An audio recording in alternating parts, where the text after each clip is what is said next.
Okay, good morning student. आज हम पढ़ेंगे भू संपर्क, जिसको हम कॉमन भाषा में बोलते हैं अर्थिंग। तो सभी इस बात से परिचित हैं कि अर्थिंग कहाँ लगाया जाता है और लगभग हम उसके नाम से परिचित हैं। अर्थिंग है क्या, कहाँ लगाया जाता है, तो हम एक टेक्निकल लैंग्वेज में, टेक्निकल टर्म में पढ़ेंगे कि अर्थिंग बेसिकली है क्या। ठीक है, तो अर्थिंग का यदि इंट्रोडक्शन या परिचय मैं देता हूं तो नॉर्मली अर्थिंग वह होता है विद्युत उपकरणों के सभी धात्विक भागों को जो विद्युत प्रदाय से संबंधित नहीं है, एक मोटे चालक ज्वार द्वारा प्रतिरोध की नगण्य मात्रा में भूमि के साथ जोड़ दिया जाता है। इसको भू संपर्क बोलते हैं, अर्थिंग बोलते हैं। जैसे कि भू संपर्क जो भूमि से संपर्क स्थापित करता हो उसको हम भू संपर्क बोलते हैं। तो ये उसका सिंपल एक कॉमन परिचय है ना, कि किसी भी नॉन इलेक्ट्रिफिकेशन कनेक्शन है ना ये धात्विक भाग को हम जब भूमि से संपर्क करते हैं तो उसी को ही भू संपर्क बोलते हैं। अब कहने का मतलब ये है कि ये टेक्निकल में जाएंगे तो ये कैसे क्यों जरूरत पड़ी। तो बेसिकली जब कोई मशीन वर्किंग कंडीशन में रहता है तो उस कंडीशन में, जब कोई मशीन वर्किंग कंडीशन में रहता है तो उस कंडीशन में जो आपका रहता है, उस कंडीशन में जो पर्टिकुलर रहता है, उस केस में आपका थोड़ा थोड़ा चार्ज उसमें क्या होता रहता है, कलेक्ट होते रहता है और उसको हमको डिस्चार्ज करना जरूरी है। अचानक से वो चार्ज की मात्रा बढ़ जाएगी यदि भू संपर्क नहीं लगाएंगे तो वो मशीन को भी डैमेज करेगा और बाकी सभी चीजों को डैमेज करेगा। तो सबसे पहले तो यहाँ पे लिखा है भू संपर्क की आवश्यकता। ठीक है, भू संपर्क की आवश्यकता, विद्युत झटके के बचाव, सिंपल सी बात है। तो भू संपर्क तारे भू इलेक्ट्रोड के द्वारा हानिकारक विद्युत राशियों को तुरंत पृथ्वी के पिंड में भेज देता है, जिससे वो जो दोष रहता है वो हमारे शरीर में नहीं आता है। तो इस तरह से आपका हमारे शरीर को झटके लगने से बच जाते हैं, है ना। दूसरी बात ये रहती है कि जिससे परिपथ में लगे उपकरण के मुख्य स्विच को बहने वाली सप्लाई भी कट जाती है। विद्युत धातु से बने हिस्से और भूमि के बीच बहुत कम प्रतिरोध होता है। यदि उससे ज्यादा प्रतिरोध वाले कोई वस्तु को कनेक्ट किया जाए तो वहां से करंट होके नहीं जाता है। करंट कैसा फॉलो पाथ करता है, लोअर प्रतिरोध, कम प्रतिरोध वाले पाथ को करंट हमेशा फॉलो करता है। तो इसलिए हमको विद्युत झटके से आपका वहां पे क्या हो जाता है, बचाव हो जाता है। आग से बचाव, यदि लघु परिपथ के समय विद्युत परिपथ में उचित मात्रा में फ्यूज नहीं होता है तो परिपथ में विच्छेदन मतलब ब्रेक डाउन के समय चिंगारियां आती है। ब्रेक डाउन के समय जो चिंगारियां आती है, तो यदि वो प्रॉपर इंसुलेशन है और विद्युत परिपथ भू संपर्क लगा हुआ है, वो जो विच्छेदन है वो कहाँ चली जाती है, अर्थिंग, पृथ्वी में चली जाती है। तो इससे आग लगने का। एक रहता है न्यूट्रल तार, तो ये बहुत ही कहा जाए तो उस टाइप से है, आजकल बहुत कम यूज करते हैं, लेकिन पहले बहुत लंबे दूरी तक यदि आपको ले जाना है कनेक्शन को और ना रहे, न्यूट्रल के लिए हमको तार बचाने हैं, टेम्पररी कनेक्शन करना है, तो हम क्या करते हैं, वहां पे अर्थिंग सिस्टम बनाएंगे और एक फेस ले जाएंगे, वहां से हम न्यूट्रल तार आपका क्या कर लेंगे, जनरेट कर लेंगे। तो ये है आपका भू संपर्क की आवश्यकता। अब भू संपर्क के प्रकार, ठीक, या भू संपर्क प्रणाली बोलते हैं, जो भी है। तो भू संपर्क में पहला रहता है सिस्टम अर्थिंग। ये देखिए, सिस्टम अर्थिंग वह होता है जब किसी जनित्र, ट्रांसफार्मर या सब स्टेशन के, है ना, न्यूट्रल पॉइंट को भू संपर्क द्वारा प्रणाली भू संपर्क में लगाया जाता है, तो वो न्यूट्रल अर्थिंग या सिस्टम अर्थिंग। इसलिए सार्वभौमिक परंपराएं प्रत्येक वोल्टता स्तर पर न्यूट्रल भू संपर्क देना जरूरी है। ये देखिए यहाँ पे ये स्टार कनेक्शन में आपका न्यूट्रल है, तो ये न्यूट्रल में ही आपको क्या करते हैं, भू संपर्क देते हैं। ठीक, तो आपका न्यूट्रल भू संपर्क है, ठोस भू संपर्क, प्रतिरोध भू संपर्क, और प्रतिबाधक भू संपर्क। तो कहा जाए तीनों चीजें तो सेम ही है, सिर्फ आपका डिफरेंस है तो वो न्यूट्रल का जो स्पेसिफिकेशन है वो अलग अलग हो जाता है। तो देखते हैं ठोस भू संपर्क। तो जैसे कि चित्र में दिखाया गया है, ये पर्टिकुलर चित्र में जो दिखा रहा है ठोस भू संपर्क का ठोस तार, तो ये जो तार है आपका स्टार कनेक्शन के न्यूट्रल से जो निकला है वो ठोस तार है। तो ठोस में हो सकता है आपका छड़ हो सकता है, पट्टी हो सकती है ना, ये दो चीजें हो सकती है ना, या रॉड हो सकती है। रॉड मतलब छड़ एक ही है ना। तो देखिए ठोस भू संपर्क में प्रयोग में लाए जाने वाली जब अधिकतम भूदोष धारा से संयंत्र प्लांट के केबल लाइनों प्रणाली में स्थायित्व को हानि के डर से बचाया जाता है।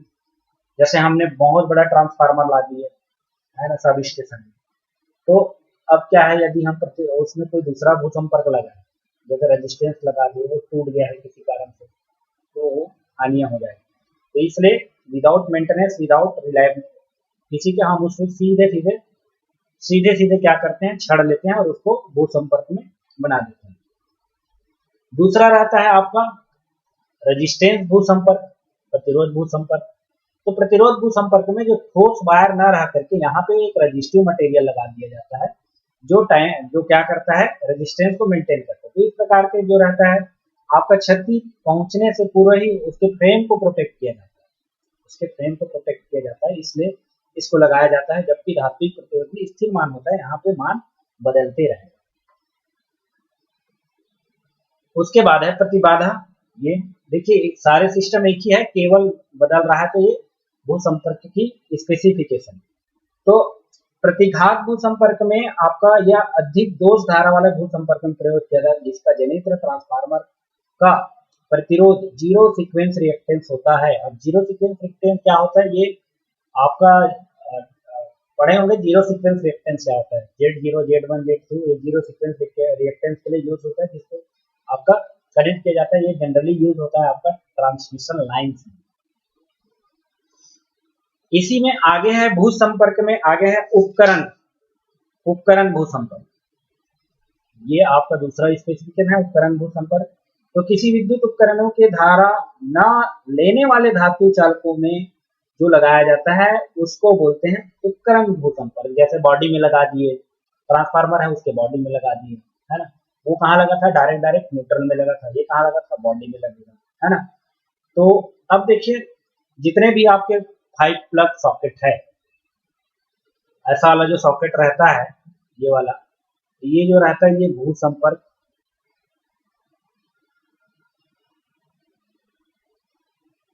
संपर्क वायर के सॉकेट सभी जगह देखे होंगे। तो ये जो रहता है इसके दो प्रकार है, पहला रहता है घरेलू, दूसरा रहता है औद्योगिक। तो घरेलू में क्या क्या होता है, सभी जगह जहां आप लगाना चाहते हैं, तो प्रकाशीय संस्थापन में जब आप लाइटनिंग की व्यवस्था करते हो तब लैम्प धात्विक पार्ट होता है इसमें, जैसे पैडल धातु लैम्प फिटिंग पर किया जाता है, प्लग या सॉकेट जैसे भी बताया। सभी प्रकार के मोटर और पंखे में रहता है। आप कोई भी नया चीज खरीद के लाइए उसमें 3 पिन रहेगा ही रहेगा अभी करंट डे में, और यदि खराब हो गया तो आप 2 पिन बना देते हो, है ना। तो सभी प्रकार के ट्रांजिस्टर में रहता है, एनपीएन ट्रांजिस्टर है तो, है ना, तो ये प्लस है, ये माइनस है, प्लस है, इस टाइप से सभी में होता है। स्नानगृह में सबसे ज्यादा जरूरी है ना, स्नानगृह में गीजर लगा रहता है, बहुत सारे अप्लायंसेस लगा रहता है। और वहाँ इसलिए ज्यादा जरूरी है कि जब हम किसी चीज को टच करते हैं तो हमारी हाथ क्या रहती है, गीली रहती है, वेट कंडीशन में रहती है, तो वहाँ भी बहुत जरूरी। स्नानगृह में सभी यंत्र सामग्री भू संपर्क के लिए योग्य है, जैसे धातु, पाइप, सिंक, सारा चीजें। तब टैंक, स्वचालित गर्म पानी उपकरण इत्यादि भू संपर्क लेते हैं, क्योंकि गीली अवस्था में वहाँ पे विद्युत झटके लगने की संभावनाएं बहुत ज्यादा होती है। नेक्स्ट रहता है आपका परिपथ एवं उपकरण। अब जैसे आपका ट्रांसमिशन लाइन है तो, है ना, वो सारी चीजें आपको क्या करना पड़ेगा, देना पड़ेगा बीच बीच में। औद्योगिक संस्थापन बहुत है, ब्रॉड रूप में है भू संपर्क। तो विद्युत उपकेंद्र, यदि सब स्टेशन बनाया तो वहां पे भू संपर्क दिया जाता है। सब स्टेशन के सभी में दोनों टाइप से भू संपर्क रहेगा, ट्रांसफार्मर में रहेगा, ट्रांसमिशन लाइन में रहेगा, सभी में रहेंगे। तो जब किसी उपकेंद्र में आपका जनित्र के केंद्रों उल्टता तथा स्वचालित स्विच ये सब में आपका भू संपर्क दिया जाता है, जिसे वो सरल मार्ग देना अत्यंत आवश्यक है, क्योंकि वहां पे कभी भी दुर्घटना होने के चांस बढ़ जाते हैं। उपकेंद्र प्रत्येक प्रणाली का न्यूट्रल पॉइंट भू संपर्क देता है। पहला तो वो आपका सभी जितने भी प्रणाली जितने भी सिस्टम है उसका न्यूट्रल भू संपर्क, जिसको हम बोलते हैं सिस्टम अर्थिंग, वो बहुत इंपॉर्टेंट है। उसके साथ साथ सेकेंड इंपॉर्टेंट पार्ट होता है कि आपका ये जो रहता है आपका इक्विपमेंट अर्थिंग, तो ये भी बहुत इंपॉर्टेंट है। उसके बाद प्रत्येक सिस्टम संबंधित उपकरण के फ्रेम को भू संपर्कित किया जाता है। पावर की पूरी चीजों को भू संपर्कित किया जाता है। उसमें यदि इवन घेरा भी लगा है, आपका सब स्टेशन में घेरा भी लगा है, तो सारे चीजें क्या रहेगा, भू संपर्क वायर से कनेक्टेड रहेगा। ठीक है। ट्रांसफार्मर को दिया जाता है, यदि वहां पे जनरेटर लगा है तो जनरेटर को भी दिया जाता है। देखिए ट्रांसफार्मर को कैसे दिया जाएगा, उपकेंद्रों में एवं जनित्र केंद्रों में ट्रांसफार्मर को प्रयोग होता है। बिना ट्रांसफार्मर के उपकेंद्रों में जनित्र का कोई मतलब नहीं है ना। तो जब संरचना कार्य करते हैं तो उसके लिए अलग से भू संपर्क बनाया जाता है। ठीक है। तो देखिए जनित्र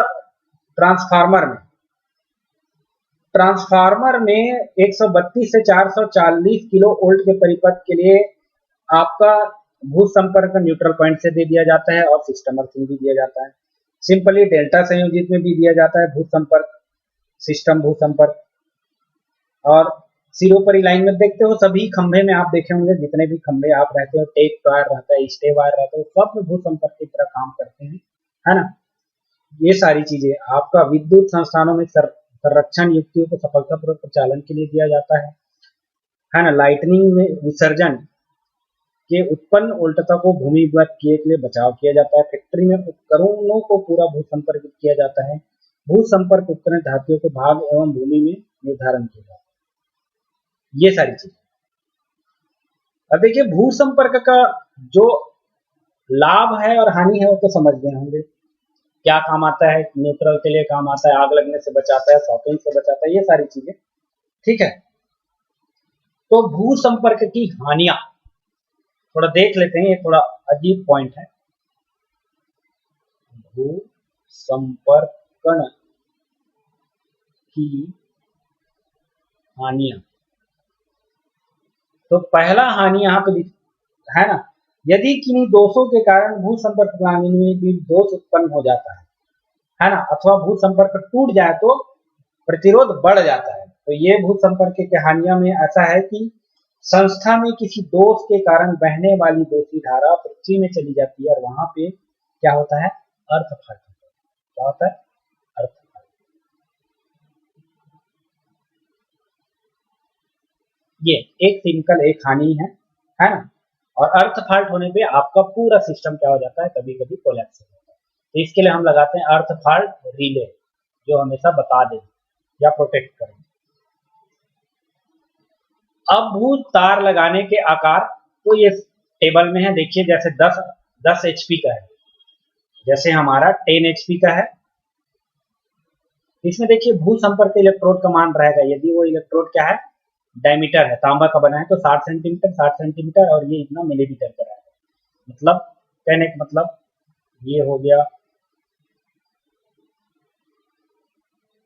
ठीक है, 60 ये ऐसे, और ये रहेगा 6.3।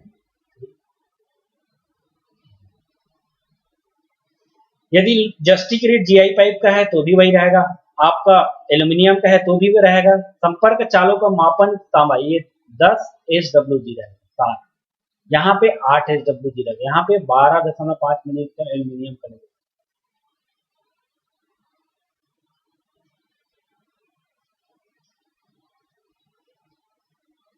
ठीक है।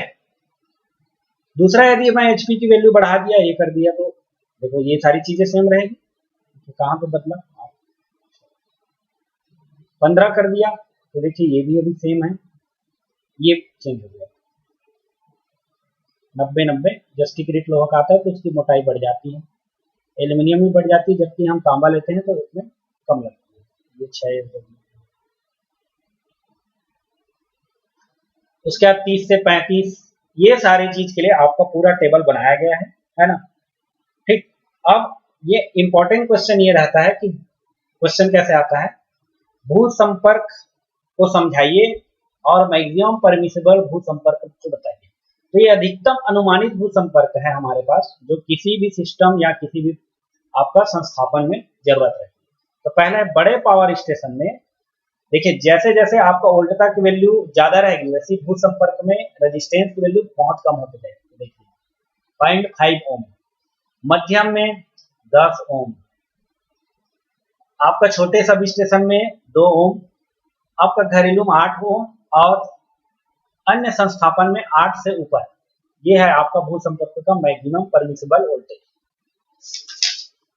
अब देखते हैं भू संपर्क को प्रभावित करने वाले कारक, है ना, कम करने की विधि, क्योंकि भू संपर्क को ज्यादा नहीं करना है। तो या ये भी क्वेश्चन आईएमपी है, factor effecting the earthing resistance. तो पहला है मृदा की प्रकृति। मृदा की प्रकृति, तो मृदा की प्रकृति क्या होता है? मृदा की प्रकृति में सबसे बड़ा दिक्कत यही है कि उसमें नमी रहती है ना। प्रत्येक इलेक्ट्रोड 1.5 सेंटीमीटर गहराई में डाल दिया जाता है, ये तो आगे पढ़ेंगे। मृदा की प्रकृति मतलब आपके कितने टाइप से मृदा है, बालू है, मिट्टी है, काली मिट्टी है, पीली मिट्टी है, ये सब की प्रकृति पे भी डिपेंड करता है। उसके बाद रहता है वहां पे नमी का प्रभाव, कि उसमें यदि सिंपल सी बात है यदि नमी ज्यादा है तो रेजिस्टेंस की वैल्यू क्या रहेगी, कम रहेगी। नमी में खुले उपयुक्त लवणों, अब उसमें घुले है, ये घुले है। नमी में जो लवणों की उपस्थिति रहती है तो सभी जानते हो कि आपका गुड कंडक्टर है, आपका लवण बोले तो salt is a good conductor of electricity, जो आप 3 इडियट में भी देखे हो, पढ़े हो, है ना। उसके बाद नेक्स्ट है आपका भू संपर्क इलेक्ट्रोड मध्य, दो इलेक्ट्रोड के मध्य की दूरी कितनी, ये भी डिपेंड करेगा, है ना।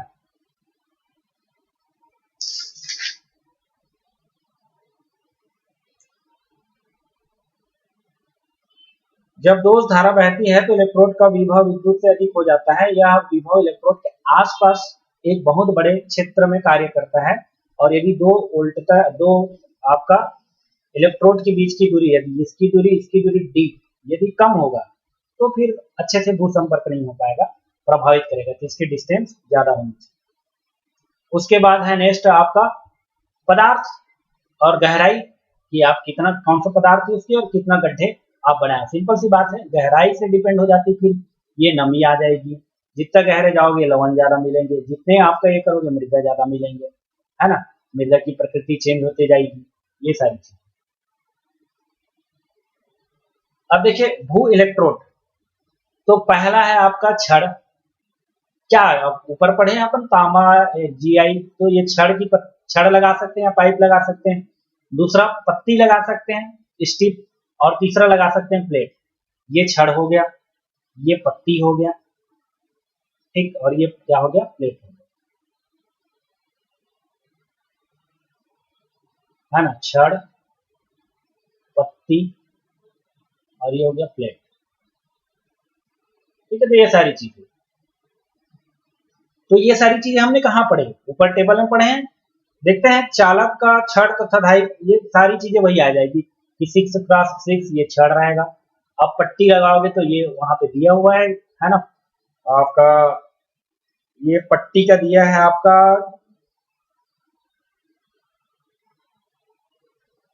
अश्व शक्ति, दिया है आपको पट्टी का अश्व शक्ति में, ये पर्टिकुलर थोड़ा देख लेते हैं। पट्टी 100 अश्व शक्ति और 50 अश्व शक्ति में हम पट्टी लगाते हैं, वो भी एल्यूमिनियम वाला, तांबा वाला भी लगा लेते हैं, है ना, कोई भी पट्टी लगा सकते हैं, कोई वो नहीं। अब आगे पढ़ने जाने हैं भू संपर्क के प्रकार, बहुत ही इंपॉर्टेंट प्रकार है भू संपर्क का, है ना। भू संपर्क का बहुत ही इंपॉर्टेंट, ये दोनों आईएमपी क्वेश्चन है, इस क्वेश्चन को आप देख लीजिएगा, है ना। तो पहला है पाइप अर्थिंग, है ना।